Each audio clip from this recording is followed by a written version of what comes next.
Ricardo's here. Maybe. I don't know. Hello. Hey, Ricardo, what's going on? Good. Doing okay. Trying to think. Were you here last week? Yes, Okay. Did I do any notes or anything, or no? I don't remember off the top of my head. we did the last couple of notes. Okay, good. Now I remember. I wasn't sure if that was last week or the week before. Um, yeah, so we're done with the notes. The only thing we really got going on is questions that you have about anything.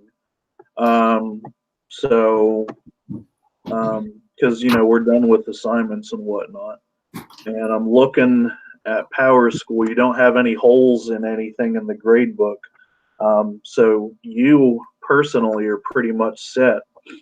Do you have questions about anything? No, not really. Okay. Is this the last week for first period classes? Yeah, because they would normally meet on Mondays, and next Monday's Memorial Day, so that's a holiday.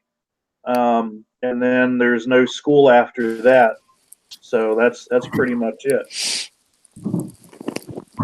So, to me, is it okay? I already turned in on my work for the rest of the classes. Yeah, It's okay that next week I don't attend none of it because none of the class meetings since I'm going to start working next week with my father. yeah. If you've got everything turned in and made up, you probably don't need to. I know they got stuff scheduled for us anyway next week. I know I have to go to the school to give out awards on Tuesday, so I won't be available for my classes then, and they might have other stuff going on too. So this is the last week I plan on teaching. Um, they still want grades turned in next week also, so that's gonna mess up teachers being able to teach also. So this week is probably it as far as that all goes. And if and students that get awards, are they going to get an email saying that they got to go get them? Yeah, it's pretty much just for the seniors. Like, you have seniors who are graduating who are getting scholarships, or they're being recognized as being members of NTHS or other organizations, and so they're going to get cords and things like that for recognition. So I think that's, and so they already got they're getting their cap and gowns today, I think, and so they can go to the school and get like pictures with people or whatever. And I think that's pretty much what it's for. Okay, that's all for me. I don't really Okay, have a question. okay. What's going on, Tehran? How you doing? I'm doing okay. You got your camera kind of sideways, but there we go. How have Had y'all me been, sir? doing okay. Had me feeling like I was falling down a cliff for a minute, but we're good. Um, Trying to think. Um, did you hear any of what I told Ricardo? I heard a little bit of it, saying that you wouldn't be doing any class next week because Yeah, of the so pretty grades. right. So pretty much all we're doing is you know uh, putting any missing work in the grade book. If you had any questions about how the grading thing works for this semester, because it's pretty unique. Um, I can answer those questions all right. Um, Trying to think. You can still turn in anything you wanted to do on Canvas this week, and I can grade that if you want me to. If hmm not, you can just keep what you have. You got that letter in the mail about how the whole thing works. Yeah, with the options, and if you would like to like make up a class or something like that, right? Yeah, well, that's pretty much like if you fail any of your classes this semester, they're not going to count it as an F, so it's not going to hurt you in the grade book. But to get credit for the course, you would have to make that up with summer school, Apex, doing it over next semester.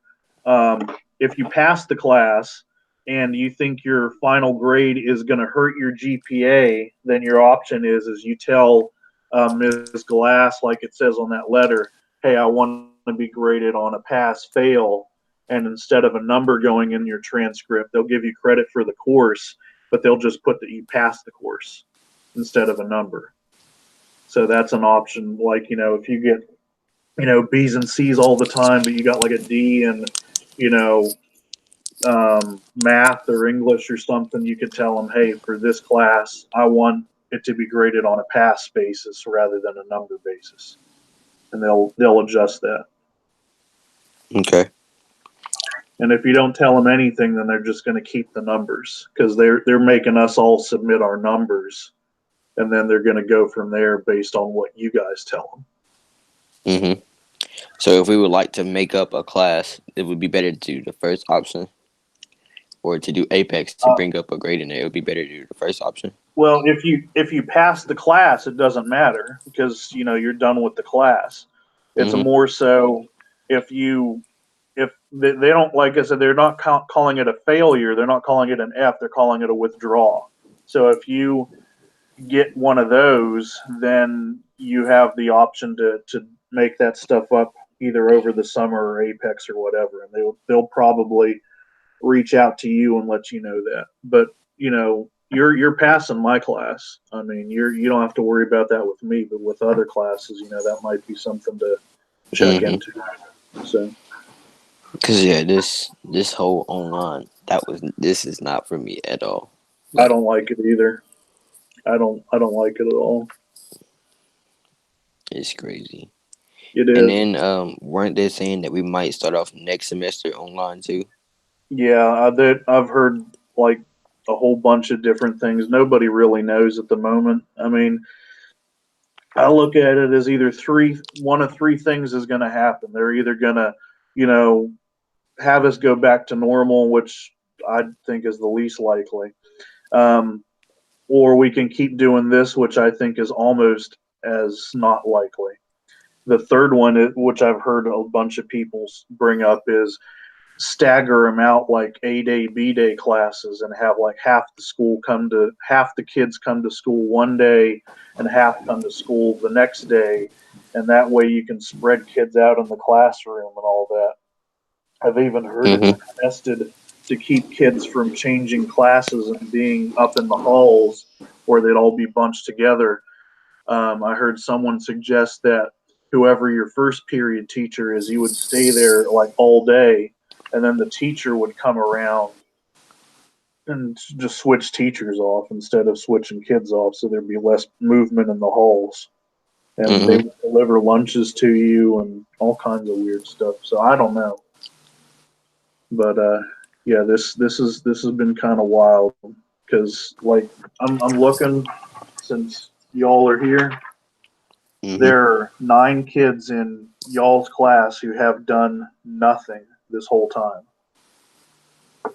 and I mean, how am I supposed to teach? How are y'all supposed to learn when 9 people, don't do any work and never show up to the online class or anything? I'm like, I mean, it's hurting you guys in the long run. I mean, the longer this goes on, the less education y'all are going to get. I mean, and history is important to me, or else I wouldn't teach it. But I mean, it's even worse for like math and English. I mean, you guys aren't going to be able to, keep up with budgets, or be able to, write coherent things for like your boss when you want to get something, or apply for a loan and state your case or something like that. So. Mhm. I mean, that's what I'm worried about more than anything. It's one thing to, have kids do assignments or not. It's another to actually, prepare them to get out there in the world. That's what I'm worried about. Right. So, anything else you guys need? Questions y'all have? No, sir. But well, Okay. yeah. In the Yeah. assignment that I just turned in, Yeah, I graded it already. the KKK, I did not understand the question 4 at all. Yeah. Did you zoom in on it? Yeah, I did, and so what I saw was it was like the skull up there, Yeah. and I couldn't figure out what that was symbolizing because it had the skull, and then it looked like two barrels of a gun. Well, the number 4 was asking there's a building that was on fire, and it was asking like that building was meant to improve African Americans, and so there is a label written on the building telling you what kind of building it was. Did you see that? No, sir. It's a schoolhouse. So is that when? Okay, Yeah, it's starting to because connect now because I know a little bit of when they burned down the school. The KKK members burnt down the school to try yeah. to get us from integrating or something like that, wasn't Well, it? they burnt the schoolhouse down because after the Civil War, the federal government sponsored all these schools around the South to educate people who never went to school before, not just African Americans, but you had schools for poor white people who never went to school. They didn't have public school in the South before the war, and Mm-hmm. so educating African Americans was going to be a big way for them to advance themselves now that they were free in Southern society. And that's what the Klan didn't want. They didn't want African Americans to advance. They wanted to keep them on the bottom. So if you burn the schoolhouse, they'll never learn how to read, write, do simple math or anything. That's the reason they targeted schools. Schools and churches were the two number one targets of the Klan because that's Mm-hmm. where they would gather and they would, you know, kind of psych themselves up to be somebody. And Mm-hmm. and so the Klan didn't want that, so they would target places like that. Right. Yeah. Anything else you guys have? No, sir. Okay. Well, you two are the only ones to show up. And like I said, I don't really have any notes. I'm just here to, teach and you guys to learn and, help you guys with any problems you have that I can help you with. I've got office hours this week at 3 o'clock on both Tuesday and Thursday if you need me for anything and want to have a chat like this. Or you guys can email me anytime and I'll get back with you all pretty quick. Yes, sir. All right. Good to see both of you guys. Yes, sir. It was good to see you too. All right. Y'all take care. You You too. too. Bye. Bye, guys.